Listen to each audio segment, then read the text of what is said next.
With your support, we can raise your voice globally.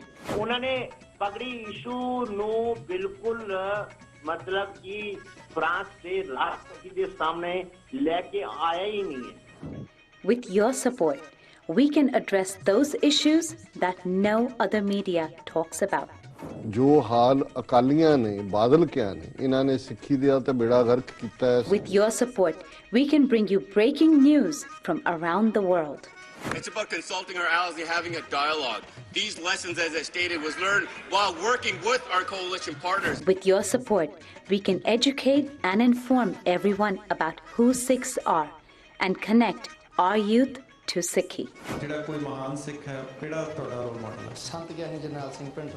And it's just, representative of a culture that's all about peace. Support your TV channel and help us take your voices to everyone around the world for every human rights issue. United Sikhs ਜਥੇਬੰਦੀ ਨੇ French ਅਤੇ European courts ਦੇ ਨਾਲ-ਨਾਲ United Nations Human Rights Committee ਦਾ ਦਰਵਾਜ਼ਾ ਵੀ ਖੜਕਾਇਆ. All of this is only possible with your generous donations. Continue your support to us and let's go further together. To donate today, please log on to our website www.tv84.tv and donate via PayPal on our website, or you can mail us your donations to TV84 36-01 37th Avenue, Long Island City, New York 11101.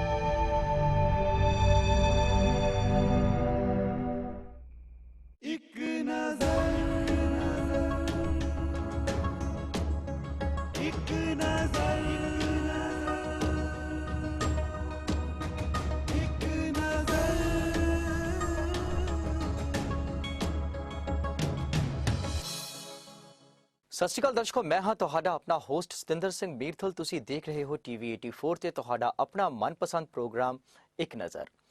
ਜੀ ਹਾਂ, ਜਿਵੇਂ ਕਿ ਤੁਸੀਂ ਜਾਣਦੇ ਹੋ ਕਿ ਅਸੀਂ ਇਸ ਸ਼ੋਅ ਦੇ ਵਿੱਚ ਉਹਨਾਂ ਸ਼ਖਸੀਅਤਾਂ ਨੂੰ ਤੁਹਾਡੇ ਰੂਬਰੂ ਕਰਵਾਉਂਦੇ ਹਾਂ ਜਿਨ੍ਹਾਂ ਨੇ ਵੱਖ-ਵੱਖ ਵਰਗਾਂ ਦੇ ਵਿੱਚ ਮਾਣ ਤਾਣ ਹਾਸਿਲ ਕੀਤਾ ਹੈ। ਤੇ ਜੀ ਹਾਂ, ਅੱਜ ਸਾਡੇ ਨਾਲ ਸਟੂਡੀਓ ਦੇ ਵਿੱਚ ਇੱਕ ਐਸੀ ਹੀ ਸ਼ਖਸੀਅਤ ਮੌਜੂਦ ਹੈ ਜਿਨ੍ਹਾਂ ਨੇ 84 ਦਾ ਸੇਖ ਆਪਣੇ ਪਿੰਡੇ ਦੇ ਉੱਪਰ ਹੰਡਾਇਆ ਹੈ।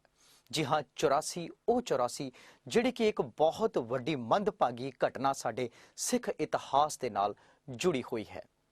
ਉਹ 84 ਜੂਨ ਦਾ ਉਹ ਮਹੀਨਾ ਜਿਸ ਵੇਲੇ ਸਾਡੇ ਪਾਵਨ ਪਵਿੱਤਰ ਅਸਥਾਨ ਸੱਚਖੰਡ ਸ਼੍ਰੀ ਦਰਬਾਰ ਸਾਹਿਬ ਦੇ ਵਿੱਚ ਅਟੈਕ ਹੋਇਆ, ਔਰ ਉਸ ਵੇਲੇ ਇਹ ਜੋ ਸ਼ਖਸੀਅਤ ਜੋ ਅੱਜ ਸਾਡੇ ਨਾਲ ਸਟੂਡੀਓ ਦੇ ਵਿੱਚ ਮੌਜੂਦ ਹੈ ਉਸ ਵੇਲੇ ਹੂਬਹੂ ਅੰਦਰ ਸਨ।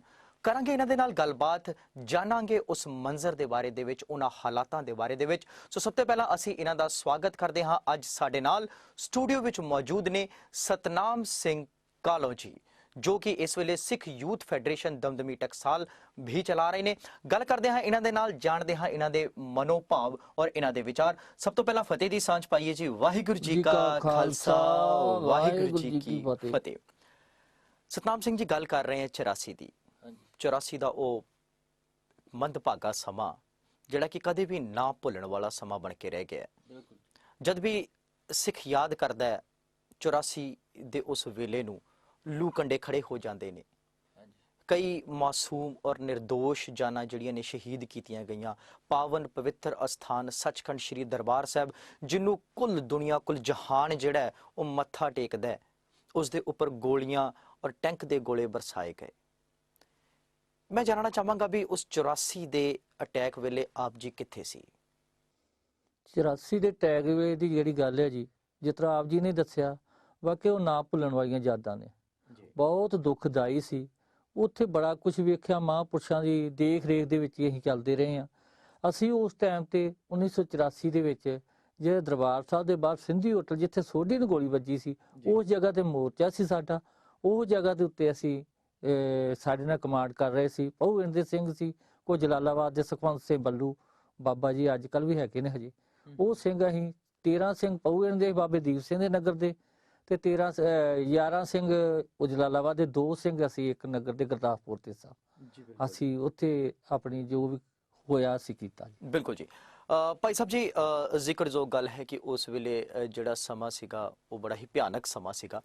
ਸੰਤਾਂ ਨਾਲ ਆਪ ਜੀ ਦੀ ਮੁਲਾਕਾਤ ਕਿਵੇਂ ਤੇ ਕਿੱਥੇ ਹੋਈ? ਸਭ ਤੋਂ ਪਹਿਲਾਂ ਸੰਤਾਂ ਨਾਲ ਮੇਰੀ ਮੁਲਾਕਾਤ ਜੀ ਅੰਮ੍ਰਿਤਸਰ ਹੋਈ ਸੀ। ਉਦੋਂ ਪਹਿਲਾਂ ਅਮਰ ਸ਼ਹੀਦ ਭਾਈ ਅਮਰੀਕ ਸਿੰਘ ਗੁਰੂ ਕਾਲਜ ਬਟਾਲਾ ਦੇ ਵਿੱਚ ਗਏ ਸੀ। ਇਹ ਸਾਨੂੰ ਮਿਲੇ ਸਨ। ਸਾਡੇ ਨਾਲ ਸਤਵੰਤ ਸਿੰਘ ਖਾਨ ਫੱਤਾ, ਬਲਦੇਵ ਸਿੰਘ ਜੌਲ, ਜਸਵੀਰ ਸਿੰਘ ਘੁੰਮਣ, ਅਸੀਂ ਸਾਰੇ ਹੀ ਉੱਥੇ ਇਹਨਾਂ ਨੂੰ ਬਟਾਲੇ ਮਿਲੇ ਆ। ਉੱਥੋਂ ਅਮਰ ਸ਼ਹੀਦ ਭਾਈ ਅਮਰੀਕ ਸਿੰਘ ਨੇ ਉੱਥੋਂ ਹੀ ਸਾਨੂੰ ਨਾਲ ਲੈ ਆਂਦਾ, ਆਣ ਕੇ ਮਹਾਂਪੁਰਸ਼ਾਂ ਦੇ ਮਿਲਾਇਆ ਵਾ। ਉਦੋਂ ਮੈਂ ਭਾਵੇਂ ਛੋਟਾ ਹਾਂ, ਸਾਰੇ ਨਾਲ ਦੂਜੇ ਸਾਰੇ ਜਵਾਨ ਸੀ।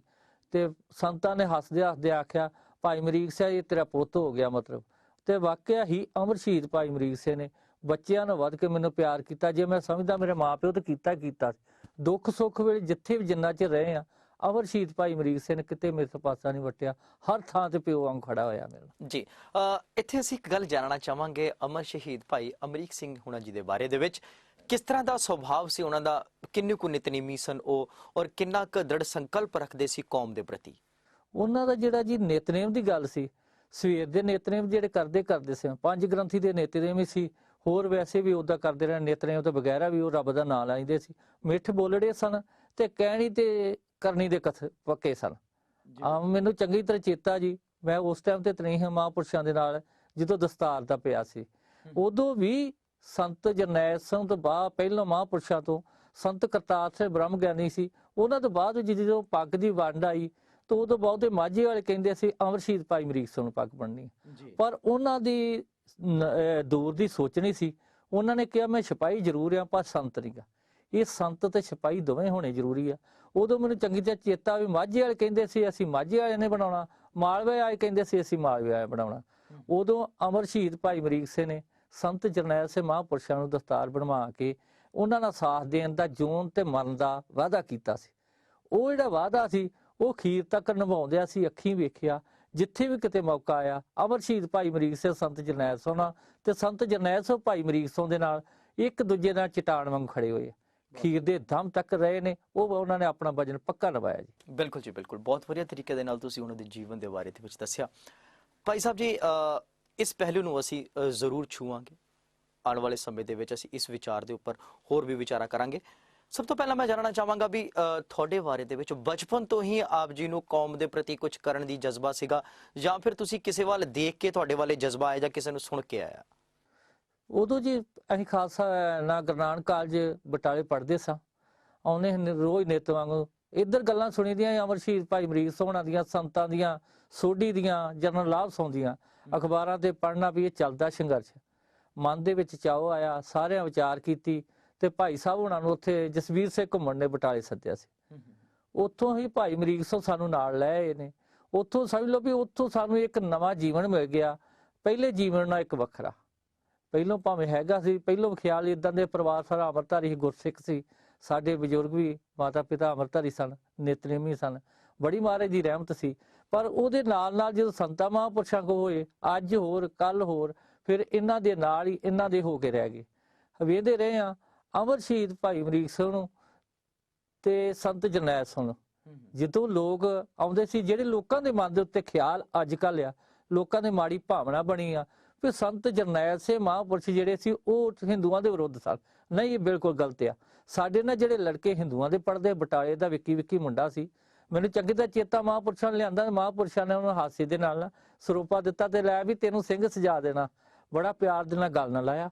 ਉਹਦੇ ਤੋਂ ਇਲਾਵਾ ਇੱਕ ਲੜਕੀ ਇਹੋ ਜਿਹੀ ਆ ਗਈ ਉੱਥੇ ਹਿੰਦੂਆਂ ਦੀ ਜੀ, ਜਿਨ੍ਹਾਂ ਨੂੰ ਛੱਡਿਆ ਸੀ ਤੇ ਉਹਨਾਂ ਨੇ ਆਖਿਆ ਮਹਾਂਪੁਰਸ਼ੋ ਤੁਹਾਡੇ ਤੋਂ ਬਗੈਰ ਸਾਡਾ ਕੋਈ ਨਹੀਂਗਾ, ਸਾਡੀ ਲੜਕੀ ਆ ਤੇ ਇਹ ਵਸਾਉਂਦੇ ਨਹੀਂਗੇ।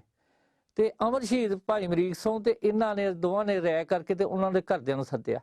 ਘਰਦਿਆਂ ਨੂੰ ਸੱਦ ਕੇ ਬਿਠਾ ਕੇ ਵਿੱਚ ਬਕਾਇਦਾ, ਮੈਂ ਵੀ ਖੁਦ ਉੱਥੇ ਸਾਂ, ਉਹਨਾਂ ਨੇ ਬਿਠਾ ਕੇ ਕਿਹਾ ਵੀ ਆਹ ਲੋ ਲਿਸਟ, ਜਿਹੜੀ ਲਿਸਟ ਚਾਹੀਦੀ ਇਹ ਖਾਲਸੇ ਦੀ ਧੀ ਬਣ ਗਈ ਆ, ਇਹ ਖਾਲਸੇ ਕੋ ਆ ਗਈ ਆ, ਜੋ ਸਾਨੂੰ ਚਾਹੀਦਾ ਤੁਹਾਨੂੰ ਉਹ ਲਿਖ ਦੋ ਲਿਸਟ ਤੇ ਅਸੀਂ ਸਮਾਨ ਤੁਹਾਨੂੰ ਦੁਕਾਨ ਤੋਂ ਮੰਗਵਾ ਦਿੰਦੇ, ਘਰ ਤੁਹਾਡੇ ਭੇਜ ਦਿੰਦੇ।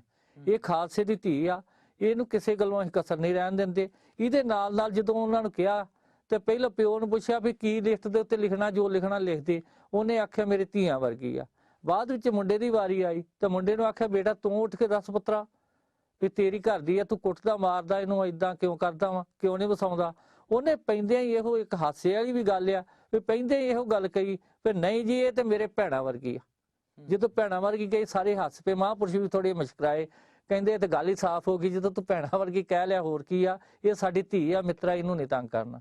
ਉਹਦੇ ਤੋਂ ਇਲਾਵਾ ਬਾਬਾ ਜੀ ਜਦੋਂ ਬਾਬਾ ਆਪਣਾ ਭਾਈ ਅਮਰੀਕ ਸੋਹਣੇ ਅੰਦਰ ਸੀ, ਬਾਬਾ ਠਾਰ ਸੋਹਣੀ ਇਹ ਗੁਰਦਾਸਪੁਰ ਦੀ ਜੇਲ੍ਹ 'ਚ, ਮੈਂ ਇਹ ਗੱਲ ਦੱਸਣੀ ਚਾਹੁੰਦਾ, ਲੋਕਾਂ ਦੇ ਵਿੱਚੋਂ ਇਹ ਖਿਆਲ ਕਰਨਾ ਚਾਹੁੰਦਾ ਵੀ ਸੰਤ ਜਰਨੈਲ ਸਿੰਘ ਕਿਸੇ ਧਰਮ ਦੇ ਬਰਖਲਾਫ ਨਹੀਂ ਸੀ। ਸੰਤ ਜਰਨੈਲ ਸਿੰਘ ਉਹਨਾਂ ਲੋਕਾਂ ਦੇ ਬਰਖਲਾਫ ਸਨ ਜਿਹੜੇ ਲੋਕ ਆਪਣੇ ਆਪ ਨੂੰ ਮਾੜੇ ਕਰਮ ਕਰਦੇ ਸਨ, ਚਾਹੇ ਮਾੜੀ ਸੋਚ ਨਹੀਂ ਰੱਖਦੇ ਸਨ। ਮਾੜੀ ਸੋਚ ਦੇ ਬਰਖਲਾਫ ਸੀ, ਕਿਸੇ ਧਰਮ ਦੇ ਬਰਖਲਾਫ ਸੀ। ਉੱਥੇ ਭਾਈ ਅਮਰੀਕ ਸੋਹਣਾ ਨੇ ਜਦੋਂ ਗੁਰਦੁਆਰਾ ਸਾਹਿਬ ਤਿਆਰ ਕੀਤਾ ਤੇ ਅਸੀਂ ਮੁਲਾਕਾਤ ਤੇ ਵੀ ਜਾਂਦੇ ਰਹੇ ਹਾਂ, ਉੱਥੋਂ ਅੰਦਰੋਂ ਸਾਨੂੰ ਸੁਣਾ ਆਇਆ ਵੀ ਇੱਕ ਮੰਦਿਰ ਦਾ ਨਿਰਮਾਣ ਕਰਨਾ ਉੱਥੇ। ਉੱਥੋਂ ਦੇ ਜਿਹੜਾ ਇੱਕ ਪੰਡਤ ਸੀ ਉਹਨੇ ਵੀ ਸਾਡਾ ਮੰਦਿਰ ਨੇ ਕਿ ਜੇ ਤੁਸੀਂ ਗੁਰਦੁਆਰਾ ਏਡਾ ਤਕੜਾ ਸਿੱਖਾਂ ਨੇ ਬਣਾਇਆ ਤੇ ਸਾਡਾ ਮੰਦਿਰ ਬਣਾ ਦਿਓ। ਅੱਜ ਵੀ ਕੋਈ ਜਾ ਕੇ ਗੁਰਦਾਸਪੁਰ ਦੀ ਜੇਲ੍ਹ ਦੇ ਵਿੱਚ ਦਰਸ਼ਨ ਉਸ ਚੀਜ਼ ਦੇ ਕਰ ਸਕਦਾ। ਇੱਕ ਬੰਨੇ ਗੁਰਦੁਆਰਾ ਸਾਹਿਬ, ਗੁਰਦੁਆਰੇ ਸਾਹਿਬ ਦੀ ਕੰਧ ਦੇ ਨਾਲ ਹੀ ਮੰਦਿਰ ਦੀ ਕੰਧ ਆ, ਮੰਦਿਰ ਸਾਜਿਆ ਗਿਆ। ਉੱਥੇ ਬਕਾਇਦਾ ਮੰਦਿਰ ਆ, ਉੱਥੇ ਮੰਦਿਰ ਦੇ ਵਿੱਚ ਹਰ ਚੀਜ਼ ਮੂਰਤੀ ਤੱਕ ਮਹਿੰਗੀ ਤੋਂ ਮਹਿੰਗੀ ਮੂਰਤੀ ਲਿਆ ਕੇ ਲਾਈ ਆ। ਇਹ ਨਹੀਂ ਵੀ ਮੂਰਤੀ ਦੇ ਪਾਸ਼ਕ ਸਨ, ਪਰ ਉਹ ਕਿਸੇ ਧਰਮ ਦੇ ਪਾਸ਼ਕ ਵਿਰੁੱਧ ਨਹੀਂ ਸੀ, ਧਰਮ ਦਾ ਸਤਿਕਾਰ ਕਰਦੇ ਸਨ। ਤੇ ਇਸ ਕਰਕੇ ਲੋਕਾਂ ਦੇ ਵਹਿਮ ਬੈਠਾ ਵੀ ਸੰਤ ਜਰਨੈਲ ਸਿੰਘ ਜਿਹੜੇ ਹਿੰਦੂਆਂ ਦੇ ਵਿਰੁੱਧ ਹਨ। ਨਹੀਂ, ਬਿਲਕੁਲ ਕਦੇ ਨਹੀਂ ਇਹੋ ਜੀ ਗੱਲ ਕਦੇ ਨਾ ਵੇਖੀ ਆ ਤੇ ਨਾ ਆਉਣ ਵਾਲੇ ਸਮੇਂ 'ਚ ਹਜੇ ਤੱਕ ਉਹਨਾਂ ਦੀ ਸੋਚ ਬਾਰੇ ਇਹੋ ਜੀ ਗੱਲ ਹੀ ਆ। ਜਿਹੜੇ ਕਰਦੇ ਨੇ ਗਲਤ ਤੇ ਭੁਲੇਖਾ ਪਾਉਂਦੇ ਨੇ, ਗਮਰਾਹ ਕਰਦੇ ਲੋਕਾਂ ਨੂੰ, ਇਹੋ ਜੀ ਕਦੇ ਗੱਲ ਨਹੀਂ ਹੋਈ। ਉਹਨਾਂ ਸਭ ਨੂੰ ਨਾਲ ਲਾਇਆ, ਗੱਲ ਨਾ ਲਾਇਆ ਜੀ। ਬਿਲਕੁਲ ਜੀ। ਭਾਈ ਸਾਹਿਬ ਜੀ, ਜਾਣਨਾ ਚਾਹਾਂਗੇ ਵੀ ਅੱਜ ਕੱਲ੍ਹ ਜਿਵੇਂ ਤੁਸੀਂ ਦੱਸਿਆ ਵੀ ਲੋਕਾਂ ਦੇ ਮਨਾਂ ਦੇ ਵਿੱਚ ਇੱਕ ਭੁਲੇਖਾ ਪਿਆ ਹੋਇਆ, ਭਰਮ ਪਿਆ ਹੋਇਆ ਕਿ ਸੰਤ ਜਿਹੜੇ ਸਨ ਉਹ ਧਰਮ ਵਿਰੋਧੀ ਸਨ, ਜਾਂ ਫਿਰ ਇੱਕ ਟੈਗ ਦਿੱਤਾ ਜਾਂਦਾ ਹੈ ਵੱਖ-ਵੱਖ ਜਿਹੜੀਆਂ ਸੰਸਥਾਵਾਂ ਹੈਗੀਆਂ, ਚਾਹੇ ਉਹ ਸ਼ਿਵ ਸੈਨਾ ਹੋਵੇ, ਬਜਰੰਗ ਦਲ ਹੋਵੇ ਜਾਂ ਹੋਰ ਕੋਈ ਵੀ ਹੋਵੇ, ਉਹ ਕਹਿੰਦੇ ਨੇ ਵੀ ਅੱਤਵਾਦੀ ਸਨ। ਉਹਨਾਂ ਵੱਲੋਂ ਜਦੋਂ ਵੀ ਕੋਈ ਮੂਵਮੈਂਟ ਦਮਦਮੀ ਟਕਸਾਲ ਵੱਲੋਂ ਕੋਈ ਛੇੜੀ ਜਾਂਦੀ ਹੈ ਤਾਂ ਉਹਨਾਂ ਦਾ ਪੁਤਲਾ ਫੂਕਿਆ ਜਾਂਦਾ। ਇਸ ਬਾਰੇ ਕੀ ਕਹਿਣਾ ਚਾਹੋਗੇ ਵੀ ਕਿੱਥੇ ਕਮੀ ਹੈ, ਕਿਸ ਚੀਜ਼ ਦੀ? ਉਹਦੀ ਕਮੀ ਜੀ ਜਿਹੜੀ ਸੰਤ ਜਰਨੈਲ ਸਿੰਘ ਦੇ ਵੇਲੇ ਦੀ ਗੱਲ ਸੀ, ਉਦੋਂ ਤੇ ਕੋਈ ਇਹੋ ਜਿਹਾ ਪੁਤਲਾ ਨਹੀਂ ਫੂਕਿਆ ਗਿਆ। ਸਗੋਂ ਅਸੀਂ ਆਪ ਵੇਂਦੇ ਰਹੇ ਹਾਂ ਮਹਾਂਪੁਰਸ਼ਾਂ ਨੇ ਜੇ ਕਿਸੇ ਨੇ ਇਜਾਜ਼ਤੀ ਹੋਈ ਹੈ, ਕਿਸੇ ਧਰਮ ਦੇ ਬਰਖਲਾਫ ਕਿਸੇ ਦੇ ਵੀ ਹੋਈ ਆ, ਉੱਥੇ ਮਹਾਂਪੁਰਸ਼ਾਂ ਨੇ ਆਪ ਸਿੰਘ ਭੇਜੇ ਨੇ ਵੀ ਨਹੀਂ ਵੀ ਕਿਸੇ ਦੇ ਧਰਮ ਦੇ ਵਿਰੁੱਧ ਨਹੀਂ ਹੋਣਾ ਚਾਹੀਦਾ, ਕਿਸੇ ਨਾਲ ਇਜਾਜ਼ਤੀ ਨਹੀਂ ਹੋਣੀ ਚਾਹੀਦੀ। ਜਿਹੜੀ ਗੱਲ ਜਿਹੜੀ ਇਸ ਵੇਲੇ ਆ ਸ਼ਿਵ ਸੈਨਾ 'ਚ ਦੂਜੇ ਤੀਜੇ ਕਰ ਰਹੇ ਨੇ, ਇਹ ਐਵੇਂ ਇੱਕ ਨਾ ਨਿਆਣਿਆਂ ਜੀ ਬਚਕਨਾਈਆਂ ਵਾਲੀਆਂ ਗੱਲਾਂ ਨੇ। ਇਹ ਗੱਲਾਂ ਨਹੀਂ ਹੋਣੀਆਂ ਚਾਹੀਦੀਆਂ। ਸੰਤ ਜਰਨੈਲ ਸਿੰਘ ਕਦੀ ਵੀ ਕਿਸੇ ਦੇ ਵਿਰੁੱਧ ਨਹੀਂ ਸੀ। ਸੰਤ ਜਰਨੈਲ ਸਿੰਘ ਸਹਾਰਾ ਦਿੰਦੇ ਰਹੇ ਨੇ। ਇਹ ਜਿਹੜੇ ਸਾਡੇ ਲੋਕਾਂ ਨੇ, ਕੁਝ ਸਾਡੇ ਲੋਕ ਜਿਹੜੇ ਸੰਤ ਜਰਨੈਲ ਸਿੰਘ ਦੇ ਸਾਥੀ ਬਣ ਕੇ ਅੱਜ ਕੋਈ ਦੀਵੇ ਜਗਾਉਂਦਾ ਫਿਰਦਾ, ਕੋਈ ਕੁਛ ਕਰਦਾ ਫਿਰਦਾ, ਜਿਹੜੇ ਕਹਿੰਦੇ ਸੰਤ ਜਰਨੈਲ ਸਿੰਘ ਮਰਾਂਗੇ ਤੇਰੇ ਨਾਲ, ਸੰਤ ਜਰਨੈਲ ਸਿੰਘ ਸੋਚ ਤੇ ਪਹਿਰਾ ਦੇਾਂਗੇ ਠੋਕ ਕੇ, ਅੱਜ ਉਹ ਲੋਕ ਸਰਕਾਰਾਂ ਦੇ ਇੱਕ ਦਮੜਿਆਂ ਦੀ ਖਾਤਰ, ਚਾਹੇ ਉਹਨਾਂ ਲੋਕਾਂ ਦੀ ਖਾਤਰ ਵੀ ਉਹ ਮੁੱਖ ਮੋੜ ਗਏ ਨੇ। ਅੱਜ ਮੈਂ ਇਹਨਾਂ ਨੇ ਸੰਤ ਜਰਨੈਲ ਸਿੰਘ ਦੀ ਜਿਹੜੀ ਸੋਚ ਨੂੰ ਛੱਡ ਕੇ ਦੂਜੀਆਂ ਸਰਕਾਰਾਂ 'ਚ ਤੁਰੇ ਫਿਰਦੇ ਨੇ, ਚਾਹੇ ਕੋਈ ਚੇਅਰਮੈਨ ਵੀ ਆ ਤੇ ਦੂਜੇ ਤੀਜੇ, ਉਹ ਸਭ ਤੋਂ ਵੱਡੇ ਘਾਤਕ ਇਹ ਲੋਕ ਹੀ ਆ। ਇਹ ਕੌਮ ਦੇ ਵੀ ਘਾਤਕ ਨੇ ਤੇ ਇਹ ਜਿਹੜੀ ਆਮ ਪਬਲਿਕ ਦੇ ਵੀ ਘਾਤਕ ਹੈ, ਕਿਉਂਕਿ ਆਪਾਂ ਇਹੋ ਜਿਹੇ ਭਰਮ ਭੁਲੇਖੇ ਪਾਤੇ ਨੇ ਸੰਤਾਂ ਦੇ ਬਾਰੇ, ਤੇ ਇਹ ਕੱਢਣੇ ਬੜੇ ਜ਼ਰੂਰੀ ਨੇ। ਸੰਤ ਜਰਨੈਲ ਸਿੰਘ ਨੇ ਕਦੇ ਇਹੋ ਜਿਹੀ ਗੱਲ ਨਹੀਂ ਸੀ ਕੀਤੀ ਕਿਤੇ ਵੀ ਜਿਹੜਾ ਕਿਸੇ ਬਾਦਲ ਦੇ ਵਿਰੁੱਧ ਹੋਏ। ਸਗੋਂ ਕਈ ਵਾਰ ਬੱਬਰਾਂ ਦੇ ਨਾਲ ਵੀ ਹੋਈ ਲੜਾਈ ਜੀ। ਉਧਰ ਹੀ ਕੁਝ ਲੋਕ ਸ਼ਰਾਰਤੀ ਹੁੰਦੇ ਨੇ, ਬੱਬਰਾਂ ਦੇ ਨਾਲ ਕਈ ਵਾਰ ਚਾਂਸ ਵਾਪਰੇ, ਪਰ ਅਖੀਰ ਦੇ ਟਾਈਮ ਤੇ ਬੱਬਰ ਤੇ ਸੰਤ ਜਰਨੈਲ ਸਿੰਘ ਇਕੱਠੇ ਹੋ ਗਏ ਸੀ। ਉੱਥੇ ਇਹਨਾਂ ਨੇ ਭੰਬਕੂਸੇ 'ਚ ਪਾਇਆ ਲੋਕਾਂ ਨੇ, ਬਾਹਰ ਦਿਆਂ ਲੋਕਾਂ ਨੇ, ਏਜੰਸੀਆਂ ਨੇ ਲਾ ਲਓ, ਜਿਸ ਤਰ੍ਹਾਂ ਹੁਣ ਟਕਸਾਲਾਂ ਦੀ ਆ, ਏਜੰਸੀਆਂ ਨੇ ਇਹੋ ਜਿਹੇ ਭੰਬਕੂਸੇ 'ਚ ਪਾਤਾ ਵੀ ਸੰਤ ਜਰਨੈਲ ਸਿੰਘ ਤੇ ਬਾਬਰਾਂ ਨੂੰ ਕਰਦੇ ਰਹੇ। ਕਈ ਵਾਰ ਗੋਈ ਚੱਲਣ ਤੱਕ ਵੀ ਕਿਹਾ ਕੰਮ, ਪਰ ਜਦ ਬਾਬੇ ਜਰਨੈਲ ਸਿੰਘ ਤੇ ਭਾਈ ਅਮਰੀਕ ਸਿੰਘ ਨੇ ਇਹੋ ਆਖਿਆ ਨਹੀਂ, ਅਸੀਂ ਆਪਣਿਆਂ ਨਾਲ ਨਹੀਂ ਲੜਨੇ, ਸਾਡੇ ਭਰਾ ਨੇ, ਅਸੀਂ ਲੋਕਾਂ ਦੇ ਕਹਿਣ ਤੇ ਜਾਂ ਸਰਕਾਰ ਚਾਹੁੰਦੀ ਹੈ ਇਹ ਆਪੋ 'ਚ ਲੜਨ ਤੇ ਇੱਥੋਂ ਨਿਕਲਣ। ਮੈਨੂੰ ਚੰਗੀ ਤਰ੍ਹਾਂ ਚੇਤਾ ਜੀ, ਇੱਕ ਵਾਰੀ ਟੌੜਾ ਸਾਹਿਬ ਨੂੰ ਸਵਾਲ ਪੁੱਛਿਆ ਸੀ ਪੱਤਰਕਾਰ ਨੇ। ਟੌੜਾ ਸਾਹਿਬ ਨੂੰ ਕਿਹਾ ਵੀ ਇੱਥੇ ਤੁਸੀਂ ਉਹਨੂੰ ਪਨਾਹ ਦਿੱਤੀ ਸੀ, ਕਿਉਂ ਦਿੱਤੀ ਸੀ? ਇਹ ਦਰਬਾਰ ਸਾਹਿਬ ਹੈ। ਆਪ ਲੋਕ ਵੀ ਆਖ ਦਿੰਦੇ ਇਹ ਕਿਲਾ ਨਹੀਂਗਾ, ਪਰ ਟੌੜਾ ਸਾਹਿਬ ਨੇ ਇੱਕੋ ਜਵਾਬ ਪੱਤਰਕਾਰ ਨੂੰ ਦਿੱਤਾ। ਬੀਬੀ ਸੀ, ਉਹਨੂੰ ਕਿਹਾ ਬੀਬਾ ਸਭ ਤੋਂ ਵੱਡਾ ਸੰਤ ਜਰਨੈਲ ਸਿੰਘ ਲੋਕਾਂ ਨੂੰ ਲੱਖਾਂ ਨੂੰ ਅੰਮ੍ਰਿਤ ਛਕਾਉਂਦਾ, ਗੁਰੂ ਦੇ ਲੜ ਲਾਉਂਦਾ ਸੀ, ਤੇ ਮੈਨੂੰ ਇਹਦੋਂ ਵਧੀਆ ਜਗ੍ਹਾ ਨਹੀਂ ਲੱਭੀ, ਮੈਂ ਆਪਣੇ ਘਰ ਨਹੀਂ ਖੜ ਸਕਦਾ, ਸਰਕਾਰ ਵੜ ਸਕਦੀ। ਸਾਨੂੰ ਇੱਥੇ ਆਸ ਨਹੀਂ ਸੀ ਵੀ ਇੱਕ ਸਾਡੇ ਦੇਸ਼ ਦੀ ਸਰਕਾਰ, ਸਾਡੀ ਸਰਕਾਰ ਹੋਵੇ ਜਿਹਦੇ ਵਾਸਤੇ ਸਾਡੇ ਵੱਡਿਆਂ ਵਡੇਰਿਆਂ ਨੇ ਕੁਰਬਾਨੀਆਂ ਕੀਤੀਆਂ ਸੀ। ਜੇ 100 ਚੋਂ 80% ਸਾਡੀਆਂ ਕੁਰਬਾਨੀਆਂ ਹੋਣ, ਉੱਥੇ ਸਾਡੀ ਫੌਜ ਜਿਹੜੀ ਸਾਡੇ ਘਰ ਦੇ ਉੱਤੇ ਸਾਡੇ ਮੱਕੇ ਤੇ ਹਮਲਾ ਕਰੇ, ਇਹ ਕਦੇ ਨਹੀਂ ਸੋਚਿਆ। ਇਸ ਕਰਕੇ ਸੰਤ ਜਰਨੈਲ ਸਿੰਘ ਜੀ ਤੋਂ ਵਧੀਆ ਜਗ੍ਹਾ ਕੋਈ ਨਹੀਂ ਸੀ, ਤੇ ਜਿੱਥੇ ਮੈਂ ਰੱਖਿਆ ਤੇ ਮੈਂ ਇਸੇ ਕਰਕੇ ਰੱਖਿਆ ਵੀ ਹੋਰ ਅੰਮ੍ਰਿਤ ਛਕਾਵੇ, ਗੁਰੂ ਵਾਲੇ ਬਣਾਏ ਤੇ ਗੁਰੂ ਦੇ ਲੜ ਲਾਵੇ। ਪਰ ਉਸ ਜਵਾਬ ਤੋਂ ਬਾਅਦ ਵਿੱਚ ਬੀਬੀ ਪੱਤਰਕਾਰ ਨੇ ਕੋਈ ਸਵਾਲ ਨਹੀਂ ਉਹਨਾਂ ਨੂੰ ਪੁੱਛਿਆ ਵੀ ਵਾਕਿਆ ਗੱਲ ਠੀਕ ਹੈ, ਕਿਉਂਕਿ ਸਾਡੇ ਘਰ ਦੇ ਉੱਤੇ ਸਰਕਾਰਾਂ ਨੇ ਜਾਬਰਾਂ ਨੇ ਕੀਤਾ, ਜਾਬਰਾਂ ਦੇ ਨਾਲ ਨਾਲ ਸਾਡੇ ਉਹਨਾਂ ਕੈਟਾਂ ਨੇ ਕੀਤਾ ਜਿਹੜੇ ਨਾਲ ਲੱਗੇ ਹੋਏ ਸਨ।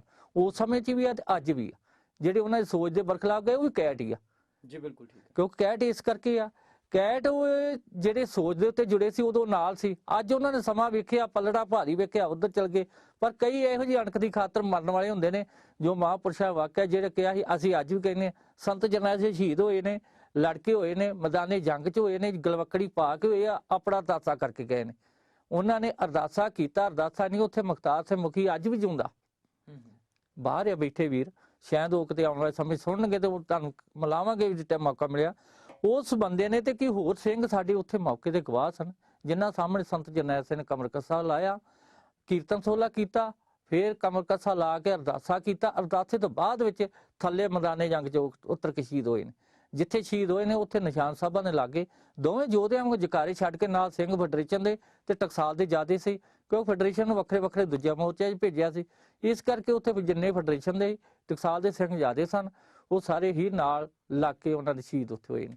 ਫਿਰ ਮਹਾਂਪੁਰਸ਼ਾਂ ਨੇ ਇਹ ਵੀ ਗੱਲ ਕਹਿ ਦਿੱਤੀ ਸੀ ਉੱਥੇ ਵੀ ਜਿਨ੍ਹਾਂ ਨੇ ਨਿਕਲਣਾ ਨਿਕਲ ਜੇ, ਕੱਲ ਨੂੰ ਮੈਨੂੰ ਇਹ ਨਾ ਆਖਣ ਤੁਹਾਡੇ ਪਰਿਵਾਰ 'ਚ ਘਰ ਦੇ ਵੀ ਸਾਡੇ ਪੁੱਤ ਜਿਹੜੇ ਸੰਤ ਜਰਨੈਲ ਸਿੰਘ ਨੇ ਮਰਵਾਤੇ। ਜਦੋਂ ਕਿ ਇਹੋ ਜੀ ਗੱਲ ਆਉਂਦੀ, ਆਮ ਲੋਕ ਆਖਦੇ ਨੇ ਸਾਡੇ ਬੱਚੇ ਮਰਵਾਤੇ, ਗੱਲ ਵੀ ਠੀਕ ਹੈ। ਜੇ ਅੱਜ ਵੱਲ ਵੇਖੀਏ, ਸੰਤ ਜਰਨੈਲ ਸਿੰਘ ਜਿਹੜੇ ਕਰਨ ਕਰਾਉਣ ਵਾਲੇ ਸਨ, ਅੱਜ ਤੇ ਉਹ ਸਰਕਾਰਾਂ ਦੇ ਆਨੰਦ ਮਾਣਨ ਰਹੇ ਨੇ, ਸਰਕਾਰਾਂ ਦੇ ਵਿੱਚ ਬੈਠੇ ਨੇ। ਕੋਈ ਇੱਧਰ ਪੁੱਠੇ ਰਾਹ ਮਿਲ ਗਿਆ, ਕੋਈ ਸਿੱਧੇ ਰਾਹ ਮਿਲ ਗਿਆ, ਕੋਈ ਕਿਸ ਤਰ੍ਹਾਂ ਮਿਲ ਗਿਆ, ਉਹਨਾਂ ਦੇ ਨਜ਼ਾਰੇ ਲੈਣ ਦੇ। ਜਿਹੜੇ ਸੰਤ ਜਰਨੈਲ ਸਿੰਘ ਸੋਚ ਤੇ ਸ਼ਹੀਦ ਹੋਏ ਸੀ, ਉਹਨਾਂ ਨੂੰ ਅੱਜ ਤੱਕ ਕਿਸੇ ਨੇ ਪੁੱਛਿਆ ਨਹੀਂ। ਬਿਲਕੁਲ ਠੀਕ ਹੈ। ਬਾਹਰੋਂ ਲੱਖਾਂ ਰੁਪਈਆ ਆਉਂਦਾ ਵਾ, ਲੱਖਾਂ ਰੁਪਈਆ ਉਹ ਕਿੱਧਰ ਜਾਂਦਾ ਵਾ?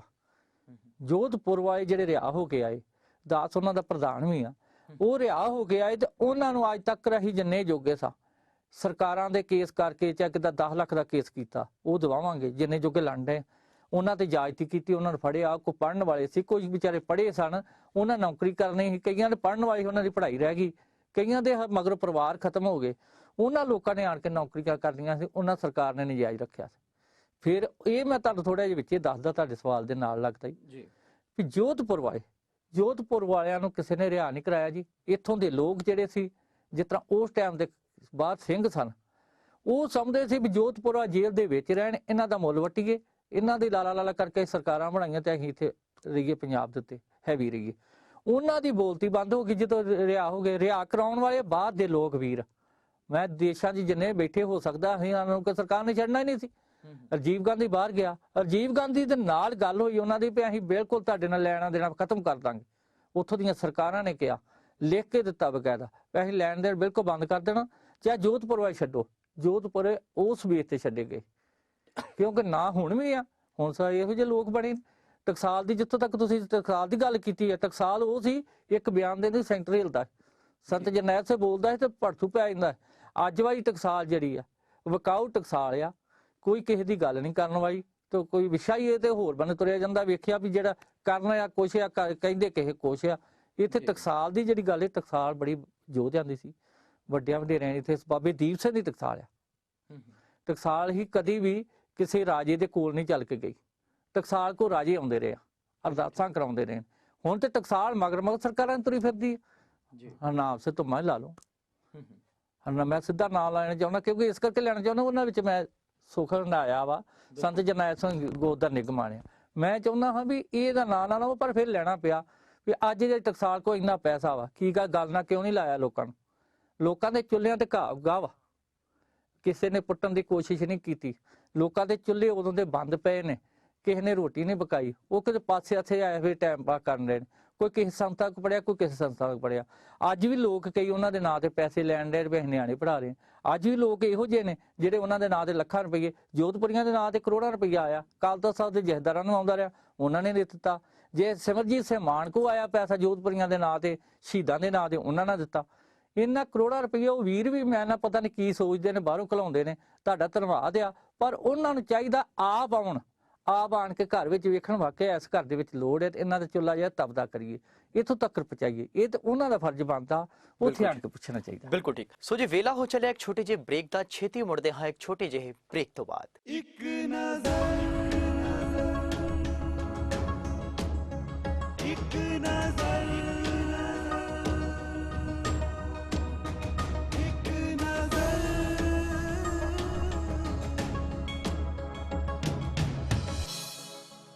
ਹਰ ਕੀਆਂ ਕਥਾ ਕਹਾਣੀਆਂ ਗੁਰਮੀਤ ਸੁਣਾਈਆਂ।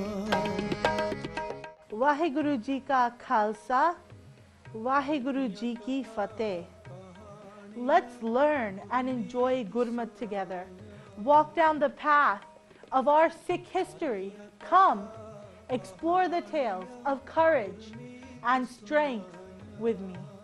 Sakhi time is my favorite time. ਆਪਣੇ ਬਲਹਾਰੀ ਇੱਕ ਨਜ਼ਰ, ਇੱਕ ਨਜ਼ਰ, ਇੱਕ ਨਜ਼ਰ।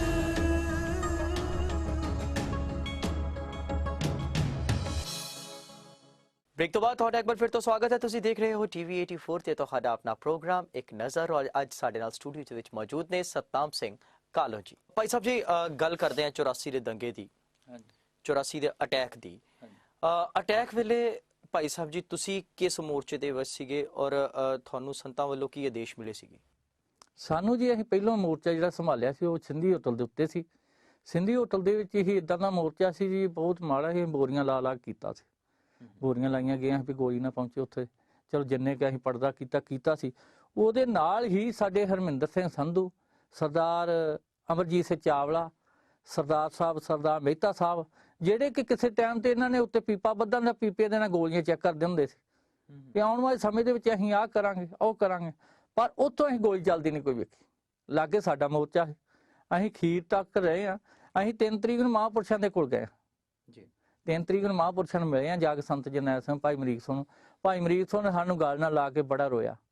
ਕਹਿੰਦਾ ਮੈਂ ਤੁਹਾਡੇ ਨਾਲ ਚਾਹੁੰਦਾ ਹਾਂ ਵੀ ਕੋਈ ਆਉਣ ਵਾਲੇ ਸਮੇਂ 'ਚ ਨਿੱਘ ਮਾਣ ਦੇ, ਪਰ ਸਾਨੂੰ ਮੈਨੂੰ ਪੁੱਤਰੋ ਜਾਪਦਾ ਤੁਹਾਨੂੰ ਮੈਂ ਸ਼ਹੀਦੀ ਦਾ ਨਿੱਘ ਮਾਣਨ ਦਊਂਗਾ, ਵੀ ਹੋਰ ਤਾਂ ਨਹੀਂ ਕਿ ਮੈਂ ਤੁਹਾਨੂੰ ਮਨਵਾ ਸਕਿਆ। ਪਰ ਉਹ ਮਨ ਦੁਖੀ ਕੀਤਾ ਉਹਨਾਂ ਨੇ। ਦੁਖੀ ਤਾਂ ਇਹ ਨਹੀਂ ਸੀ, ਉਹ ਡਰਦੇ ਸੀ, ਪਰ ਉਹਨਾਂ ਨੇ ਸਾਨੂੰ ਗੱਲ ਨਾਲ ਲਾ ਕੇ ਪਿਆਰ ਦਿੱਤਾ, ਜਿਹੜਾ ਆਮ ਮਾਂ ਤੇ ਪਿਓ ਜੇ ਤਾਂ ਗੱਲ ਨਾਲ ਲਾਉਂਦੇ ਨੇ ਬੱਚਿਆਂ ਨੂੰ।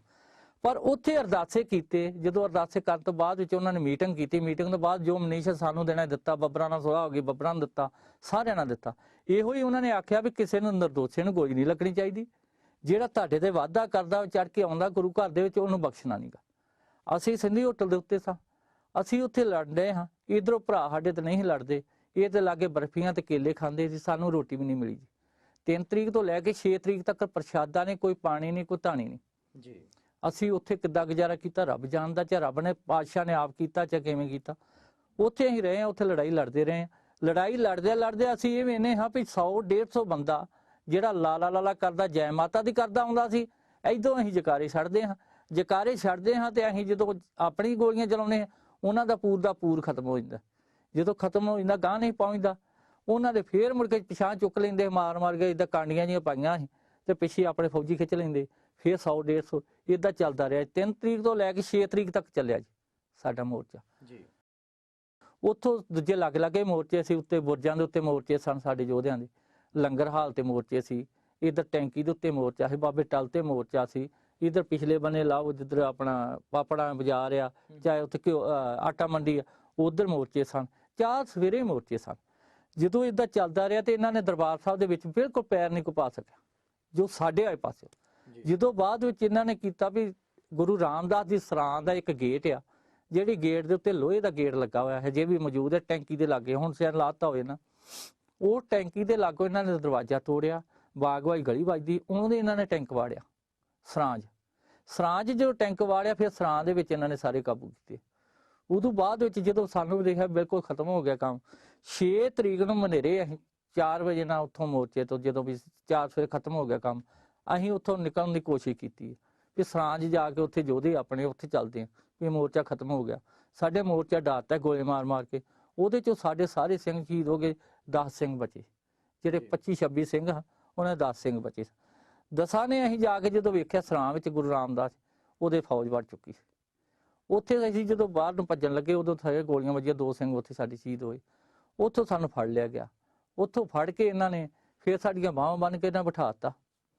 ਉੱਥੇ ਸਾਨੂੰ ਧੁੱਪੇ ਬਿਠਾ ਛੱਡਿਆ, ਕੋਈ ਰੋਟੀ ਨਹੀਂ ਪਾਣੀ ਨਹੀਂ।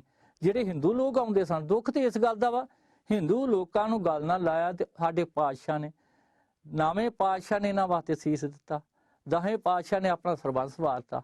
ਉਸੇ ਬੇਲ ਤੇ ਬਾਬਾ ਜੀ ਜਰਨੈਲ ਸਿੰਘ ਚੱਲਣ ਡਿਆ, ਉਸੇ ਨਿਸ਼ਾਨੇ ਤੇ ਚੱਲਣ ਡਿਆ ਸੀ। ਉਹਨਾਂ ਲੋਕਾਂ ਨੇ ਸਾਨੂੰ ਨਾਲੇ ਤੇ ਠੁੱਡ ਮਾਰੇ ਤੇ ਨਾਲੇ ਜਿਸ ਤਰ੍ਹਾਂ ਕੁੱਤਿਆਂ ਨੂੰ ਪਾਈ ਦੀਆਂ ਪੂਰੀਆਂ ਫੜ ਫੜ ਕੇ ਸਿਗਟਾਂ ਨੂੰ ਡੁੱਟ ਲਾ ਕੇ ਉਹ ਜੇ ਉੱਤੇ ਹੁੰਦਾ ਉਹਨਾਂ ਦਾ ਸਿਗਟਾਂ ਪੀਂਦੇ ਸੀ। ਸਿਗਟਾਂ ਪੀਂਦਿਆਂ ਸਾਡੇ ਉੱਤੇ ਪੂਰੀਆਂ ਸੁੱਟਣ। ਭੁੱਖ ਦੇ ਮਾਰੇ ਕੁਝ ਲੋਕੀ ਖਾਂਦੇ ਵੀ, ਕੁਝ ਜ਼ਮੀਰ ਦੇ ਮਾਰੇ ਨਹੀਂ ਸੀ ਖਾਂਦੇ। ਕਈਆਂ ਲੋਕਾਂ ਨੇ ਤੇ ਖਾ ਲੀਆਂ, ਕਈਆਂ ਨੇ ਨਹੀਂ ਖਾਧੀਆਂ।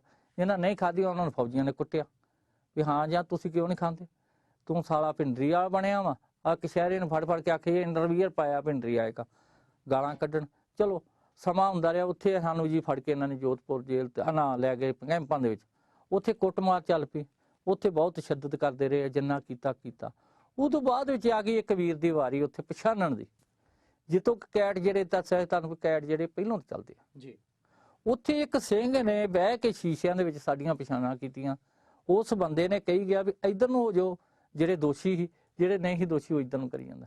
ਉਹਨਾਂ ਵਿੱਚ ਜਨਰਲ ਲਾਭ ਸਿੰਘ, ਜਿਹੜਾ ਆਣ ਕੇ ਮੁੜ ਕੇ ਭਗੌੜਾ ਹੈ, ਜਨਰਲ ਲਾਭ ਸਿੰਘ, ਜਿਹਨੂੰ ਸੰਤ ਜਰਨੈਲ ਸਿੰਘ ਨੇ ਆਪ ਭਜਾਇਆ ਖੀਰ ਦੇ ਟਾਈਮ ਤੇ। ਸੰਤ ਜਰਨੈਲ ਸਿੰਘ ਜੋ ਲੜਦੇ ਉਹਨੇ ਆਖਿਆ ਕੰਧ ਟੱਪ ਜਾ, ਉਹਨੇ ਨਹੀਂ ਯਾਦ।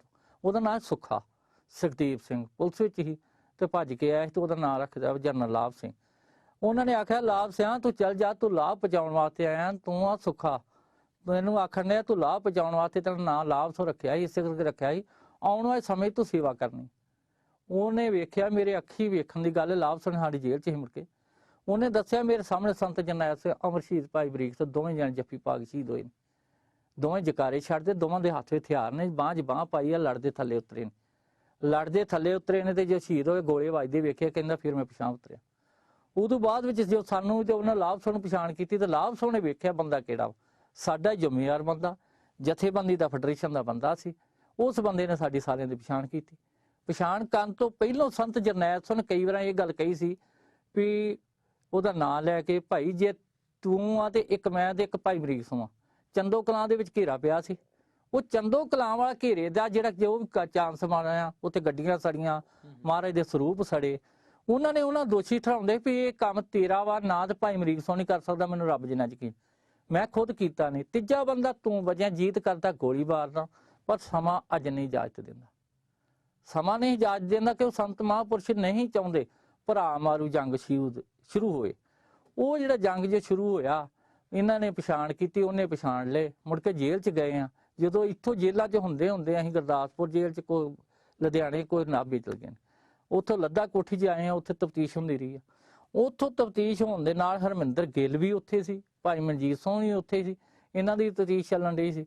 ਉੱਥੋਂ ਇੱਕ ਚਿੱਠੀ ਆਈ ਜਿਹਦੇ ਤੇ ਸਾਰਾ ਵੇਰਵਾ ਲਿਖਿਆ, ਆਹ ਕੰਮ ਫਲਾਣੇ ਨੇ ਕੀਤਾ, ਫਲਾਣੇ ਨੇ ਕੀਤਾ, ਫਲਾਣੇ ਨੇ ਕੀਤਾ। ਉਦੋਂ ਫਿਰ ਭਾਈ ਮਨਜੀਤ ਸਿੰਘ ਨੇ ਆਖਿਆ ਵੀ ਕੁੱਟ ਨਾ ਖਾਓ, ਉਧਰ ਬਗੀ ਜਾਂਦੇ ਜੋ ਬੰਦੇ ਤੁਹਾਡੇ ਦਾ ਦੱਸਣ ਦੇ ਜੋ, ਨਾ ਕੁੱਟ ਖਾਓ, ਖਾਣ ਦਾ ਫਾਇਦਾ ਨਹੀਂ। ਜਦੋਂ ਸਾਹਮਣੇ ਫਿਰ ਬੰਦੇ ਪੇਸ਼ ਕੀਤੇ ਵੀ ਆਹ ਬੰਦੇ ਦੇ ਦੱਸਣ, ਉਦੋਂ ਉਹਨਾਂ ਨੂੰ ਮੰਨਣਾ ਪਿਆ। ਵਾਕਿਆ ਜਿਸ ਤਰ੍ਹਾਂ ਲਾਲਾ ਜਗਤ ਨਾਰਾਇਣ ਦਾ ਕੇਸ ਸੀ, ਮਨਚੰਦੇ ਵਾਲਾ ਕੇਸ ਸੀ, ਹੋਰ ਜਿਹੜੇ ਇਦਾਂ ਦੇ ਕੰਮ, ਉਹ ਕੇਸ ਕੋਈ ਸੰਤ ਮਹਾਂਪੁਰਸ਼ ਉਹਨਾਂ ਦੇ ਵਿਰੋਧੀ ਨਹੀਂ ਸਨ। ਉਹਨਾਂ ਲੋਕਾਂ ਨੇ ਇਹੋ ਜਿਹੇ ਕਰਮ ਕੀਤੇ ਸਨ ਕਿ ਜਿਹੜੇ ਸੰਤਾਂ ਦੇ ਵਿਰੁੱਧ, ਚਾਹੇ ਗੁਰੂ ਸਾਹਿਬ ਦੇ ਵਿਰੁੱਧ, ਚਾਹੇ ਗੁਰੂ ਸਾਹਿਬ ਬਾਰੇ ਕੋਈ ਇਹੋ ਜਿਹੀਆਂ ਚੀਜ਼ਾਂ ਪਾਈਆਂ ਸੀ ਜਿਹੜੀਆਂ ਮਨਾਸਬ ਸਿੱਖ ਨਹੀਂ ਬਰਦਾਸ਼ਤ ਕਰਦਾ। ਉਹਨਾਂ ਚੀਜ਼ਾਂ ਦਾ ਕਰਕੇ ਇਹ ਜਿਹੜਾ ਸਾਰਾ ਕੰਮ ਹੋਇਆ ਸੀ। ਉਦੋਂ ਬਾਅਦ ਚੱਲ ਕੇ ਜੋਧਪੁਰ ਜਾਣ ਤੇ ਬਾਅਦ ਵਿੱਚ ਉਹ ਬੰਦਾ ਵੀ ਉੱਥੇ ਪਹੁੰਚ ਗਿਆ ਜਿਹਨੇ ਪਛਾਣ ਕੀਤੀ। ਇਹਨਾਂ ਦੀ ਲੜਾਈ ਹੋਈ, ਮੈਨੂੰ ਚੰਗੀ ਤਰ੍ਹਾਂ ਚੇਤਾ, ਬਾਰਕ ਨੰਬਰ 7 ਜੋਧਪੁਰ ਜੇਲ੍ਹ ਤੇ ਪਹਿਲੇ ਤਾਸੇ ਦੇ ਵਿੱਚ ਜਦੋਂ ਇਹਨਾਂ ਦੀ ਲੜਾਈ ਹੋਈ, ਉਹਦੇ ਵਿੱਚ ਉਸ ਬੰਦੇ ਦੇ ਨਾਲ ਇੱਕ ਨੋਕ ਸਿੰਘ ਨੋਬੋ ਕੇ ਮਹਿਤਾ ਸਾਹਿਬ ਨੇ, ਸਾਰੇ ਜਿਹੜੇ ਦੂਜੇ ਬੰਨੇ ਸੀ, ਉਹ ਦੂਜੇ ਬੰਨੇ ਹਿਲਾਫ ਸਿੰਘ ਭਾਈ ਮਨਜੀਤ ਸਿੰਘ ਦਾ ਗਰੁੱਪ ਸੀ। ਉੱਥੇ ਫਿਰ ਚੱਲਦੇ ਇਹਨਾਂ ਦੀ ਆਪੋ ਚ ਬੜਾ ਚਮ, ਜਿਹੜਾ ਭਰਾ ਮਾਰੂ ਅਸਲੀ ਜੰਗ ਹੋਇਆ ਜੀ। ਉਹ ਭਰਾ ਮਾਰੂ ਇੱਕ ਦੂਜੇ ਨੂੰ, ਭਰਾ ਨੂੰ ਭਰਾ ਮਾਰਨ ਵਾਲੀ ਗੱਲ ਉੱਥੋਂ ਸ਼ੁਰੂਆਤ ਹੋਈ। ਉੱਥੋਂ ਏਦਾਂ ਹੋਈ ਵੀ ਜੇਲ੍ਹ ਦੇ ਵਿੱਚ ਇੱਕ ਚਿੱਠੀ ਪਾਉਂਦੇ ਹੁੰਦੇ, ਪੈਸੇ ਦੇ ਕੇ ਬਾਹਰ ਪਰਿਵਾਰਾਂ ਨੂੰ ਭੇਜਣੀ, ਚਾਹੇ ਅਸੀਂ ਇੱਕ ਦੂਜੇ ਨੂੰ ਭੇਜ ਦਿੰਦੇ। ਉਹ ਚਿੱਠੀ ਲੈ ਕੇ ਜਿਹਨੇ ਬਾਹਰ ਕੱਢਣੀ ਸੀ, ਉਹ ਉਹਨਾਂ ਬੰਦਿਆਂ ਦੀ ਲਿਖੀ ਹੋਈ ਸੀ। ਉਹਦੇ ਵਿੱਚ ਇਹ ਲਿਖਿਆ ਗਿਆ ਵੀ ਇਹਨੇ ਭਗੌੜਾ ਹੋ ਗਿਆ ਲਾਭ ਸੋਧ। ਅੱਛਾ ਜੀ। ਤੇ ਲਾਭ ਸੇ ਭਗੌੜਾ ਹੋਣ ਦਾ ਕਰਕੇ ਚਿੱਠੀ ਦੇ ਵਿੱਚ ਲਿਖਿਆ ਗਿਆ ਵੀ ਲਾਭ ਸੋ ਬਾਹਰ ਆ, ਭੋਲਾ ਭੋਲਾ ਮੁੰਡਾ ਖਾੜਕੂ ਸੀ ਸਿੰਘ ਜਿਹਨੂੰ ਖਾੜਕੂ ਕਿਹਾ ਜਾਂਦਾ। ਹੁਣ ਖਾੜਕੂ ਆਮ ਬਣ ਗਿਆ ਬੋਲਾ, ਪਰ ਖਾੜਕੂ ਮਾੜੇ ਨਹੀਂ ਸੀ, ਖਾੜਕੂ ਬਣਾਏ ਗਏ। ਚਲੋ ਸੇ ਵਿਸ਼ਾ ਗੱਲ, ਉਹ ਬੰਦੇ ਨੂੰ ਚਿੱਠੀ ਪਾਈ ਗਈ ਭੋਲੇ ਨੂੰ ਵੀ ਤੂੰ ਲਾਭ ਸੋ ਨੂੰ ਆਉਂਦੇ ਮਾਰ ਦੇਣਾ, ਜੇ ਇਹ ਰਹਿ ਗਿਆ ਤੇ ਮਨਜੀਤ ਸੋ ਹੈਵੀ ਰਹਿਣਾ ਵਾ।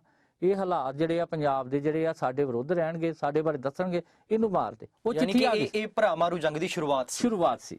ਉਹ ਚਿੱਠੀ ਮੇਰੇ ਕੋਲ ਆ ਗਈ, ਸਾਡੇ ਕੋਲ ਆ ਗਈ। ਬਲਵਿੰਦਰ ਸਿੰਘ ਮੈਂ ਬੈਠੇ ਸਵੇਰੇ ਡੇਰੇ ਟੈਲ, ਉਹਨੂੰ ਅਸੀਂ ਚਿੱਠੀ ਦੇਣੀ ਸੀ ਪੰਜਾਬ ਘਲਾਉਣ ਵਾਸਤੇ।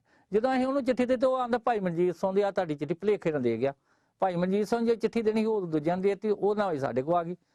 ਉਹ ਜੋ ਦਿੱਤੀ ਤੇ ਅਸੀਂ ਪੜ੍ਹੀ, ਉਹਦੇ ਵਿੱਚ ਇਹ ਲਿਖਿਆ ਸੀ, ਅਸੀਂ ਭਾਈ ਸਾਹਿਬ ਨੂੰ ਦਿੱਤੀ। ਭਾਈ ਸਾਹਿਬ ਨੇ ਆਪਣੇ ਪਰਿਵਾਰ ਦੇ ਰਾਹੀਂ ਮਾਤਾ ਹੀ ਹਰਮਿੰਦਰ ਗਿੱਲ ਦੀ, ਉਹਦੇ ਰਾਹੀਂ ਬਾਹਰ ਭੇਜੀ, ਲਾਭ ਸੌਂ ਗਈ। ਉਹ ਲਾਭ ਸੌਂ ਨੇ ਫਿਰ ਕੀ ਕੀਤਾ ਉਹਦੇ ਨਾਲ, ਉੱਥੋਂ ਜਿਹੜੀ ਸਰਗਰਮ ਜ਼ਿਆਦੀ ਹੋ ਗਈ ਭਰਾ ਮਾਰੂ ਜੰਗ। ਇਹ ਨਹੀਂ ਸੀ ਹੋਣੀ ਚਾਹੀਦੀ। ਭਰਾ ਨੂੰ ਭਰਾ ਮਾਰਨ ਵਾਲੀ ਗੱਲ ਜਿਹੜੀ ਸੀ ਉੱਥੋਂ ਸ਼ੁਰੂਆਤ ਹੋਈ। ਫਿਰ ਤੇ ਖਾੜਕੂ ਬਾਅਦ ਚ ਕੋਈ ਐਨ ਬੰਨਾ ਹੀ ਨਹੀਂ ਰਿਹਾ ਜਿਹੜਾ ਚਾਹੀਦਾ ਸੀ। ਵੀਰ ਹੀ ਜਿਹੜੇ ਉਦੋਂ ਮਹਾਂਪੁਰਸ਼ਾਂ ਦੇ ਨਾਲ ਦੇ ਸਾਥੀ ਸਾਨੂੰ ਬਹੁਤੇ ਜਿਹੜੇ ਸੀ ਉਹ ਪੁੱਠੇ ਬੰਨ ਤੁਰ ਪਏ। ਕੋਈ ਕਿਸੇ ਅਕਾਲੀ ਦਲ ਚ ਵੜ ਗਿਆ, ਕੋਈ ਕਿਸੇ ਬੰਨੇ ਵੜ ਗਿਆ, ਕੋਈ ਕਿਸੇ ਬੰਨੇ ਵੜ ਗਿਆ। ਉਹਨਾਂ ਨੇ ਹੀ ਲੋਕਾਂ ਨੇ, ਜਿਨ੍ਹਾਂ ਦੇ ਕੋਲ ਕਦੀ ਦਿਹਾੜੀ 'ਚ 10 ਰੁਪਏ ਕਮਾਈ ਨਹੀਂ, ਉਹਨਾਂ ਬੰਦਿਆਂ ਕੋਲ ਹਜ਼ਾਰਾਂ ਨਾਲ ਪੈਸੇ ਰਹਿਣੇ, ਗੱਡੀਆਂ ਰਹਿਣੇ, ਮੋਟਰਸਾਈਕਲ ਰਹਿਣੇ, ਜਿਨ੍ਹਾਂ ਨੂੰ ਮੈਨੂੰ ਇੱਕ ਖਾੜਕੂ ਨਾ ਮਿਲਿਆ ਮੌਕਾ। ਮੈਂ ਉਸ ਸਿੰਘ ਨੂੰ ਪੁੱਛਿਆ ਵੀ ਭਾਈ ਆਪਣੇ ਖਾਲਸਤਾਨ ਦੀ ਮੰਗ ਹੈ, ਚਾਹੇ ਜਿਹੜੇ ਸੰਘਰਸ਼ ਦੀ ਕੀ ਪ੍ਰਾਪਤੀ ਆਪਣੀ। ਉਹਨੇ ਨਹੀਂ ਦੱਸਿਆ। ਉਹ ਕਹਿੰਦਾ ਅੰਦਰ ਬੈਠਾ ਪੰਮਾ, ਉਹਨੂੰ ਪੁੱਛ ਲਾ। ਮੈਂ ਕਿਹਾ ਨਹੀਂ ਭਾਈ ਤੂੰ ਦੱਸ। ਉਹ ਆਂਦਾ ਮੈਨੂੰ ਤੇ ਇਹ ਪਤਾ ਵਾ, ਇੱਕ ਬੰਦਾ ਮਾਰਨਾ ਪਖਾਰ 'ਚ ਨਾ ਆ ਜੇ, ਹੋਰ ਕੁਛ ਨਹੀਂ ਚਾਹੀਦਾ। ਜਿਹਨੂੰ ਅਖਬਾਰ ਰੱਖਣਾ ਨਹੀਂ ਆਉਂਦਾ ਉਹ ਸੰਘਰਸ਼ ਵਿੱਚ ਕੀ ਪ੍ਰਾਪਤੀ ਕਰ ਸਕਦਾ ਜੀ? ਬਿਲਕੁਲ ਠੀਕ ਹੈ। ਆਪਾਂ ਕਿਸੇ ਦੀ ਭਾਵਨਾ ਨਾਲ ਚਾਹੀਦਾ ਚੱਲਣਾ। ਇਹ ਸਾਡੇ ਗੁਰੂ ਗੋਬਿੰਦ ਸਿੰਘ ਪਾਤਸ਼ਾਹ, ਉਹਨੇ ਬੂਟਾ ਲਾਇਆ, ਸਾਨੂੰ ਸਿੱਖੀ ਦੇ ਵਿੱਚ ਇੱਧਰ ਲਿਆਂਦਾ, ਸ਼ੇਰ ਬਣਾਇਆ ਗਿੱਦੜਾਂ ਤੋਂ। ਪਰ ਅਸੀਂ ਹਾਂ ਲੋਕਾਂ ਦੀ ਹਿਫਾਜ਼ਤ ਕਰਨ ਵਾਸਤੇ, ਅਸੀਂ ਬਣ ਗਏ ਕੁਝ ਹੋਰ। ਅਸੀਂ ਹਾਂ ਲੋਕਾਂ ਦਾ, ਕਿਉਂਕਿ ਪਹਿਲੋਂ ਸਾਡੀ ਸਿੱਖੀ ਆ ਜੇ ਨਾ, ਅਸੀਂ ਸਿੱਖ ਬਣ ਜਾਈਏ। ਅੰਮ੍ਰਿਤਧਾਰੀ ਬਾਅਦ ਚ ਪਹਿਲੋਂ ਕਦੇ ਰਿਆ ਕਰਨ ਵਾਲਾ ਸਿੱਖ ਬਣ ਜੇ, ਜਿਹੜੇ ਕਿਸੇ ਦੀ ਭਾਵਨਾ ਅਨੁਸਾਰ ਚੱਲਣ ਵਾਲਾ ਹੋ ਜੇ, ਤੇ ਸਭ ਕੁਝ ਹੀ ਮੇਰੇ ਖਿਆਲ 'ਚ ਮਿਲ ਸਕਦਾ ਆਪਾਂ। ਬਿਲਕੁਲ ਜੀ। ਇਸ ਗੱਲਾਂ ਸੋ ਭਾਈ ਸਾਹਿਬ ਜੀ ਤਾਂ ਕਰਦਾ ਕਿ ਤੁਹਾਡੇ ਨਾਲ ਹੋਰ ਜ਼ਿਆਦਾ ਗੱਲਾਂ ਕਰੀਏ, ਉਸ ਘਟਨਾ ਦੇ ਬਾਰੇ ਦੇ ਵਿੱਚ ਹੋਰ ਜ਼ਿਆਦਾ ਵਿਚਾਰ ਜਿਹੜੇ ਨੇ ਉਹ ਸਾਂਝੇ ਕਰੀਏ, ਪਰ ਸਮੇਂ ਜਿਹੜਾ ਆਪਣੀ ਰਫ਼ਤਾਰ ਦੇ ਨਾਲ ਵੱਧ ਰਿਹਾ, ਸਮੇਂ ਇਜਾਜ਼ਤ ਨਹੀਂ ਦੇ ਰਿਹਾ। ਸੋ ਅਗਲੇ ਐਪੀਸੋਡ ਦੇ ਵਿੱਚ ਤੁਹਾਡੇ ਨਾਲ ਦੁਬਾਰਾ ਮੁਲਾਕਾਤ ਕਰਾਂਗੇ ਔਰ ਜਾਣਾਂਗੇ ਤੁਹਾਡੇ ਮਨਾਂ ਦੇ ਭਾਵਾਂ ਨੂੰ, ਤੁਹਾਡੇ ਵਿਚਾਰਾਂ ਨੂੰ। ਸੋ ਹੁਣ ਇਸ ਵੇਲੇ ਦਿਓ ਇਜਾਜ਼ਤ, ਫਤਿਹ ਦੀ ਸਾਂਝ ਪਾਓ।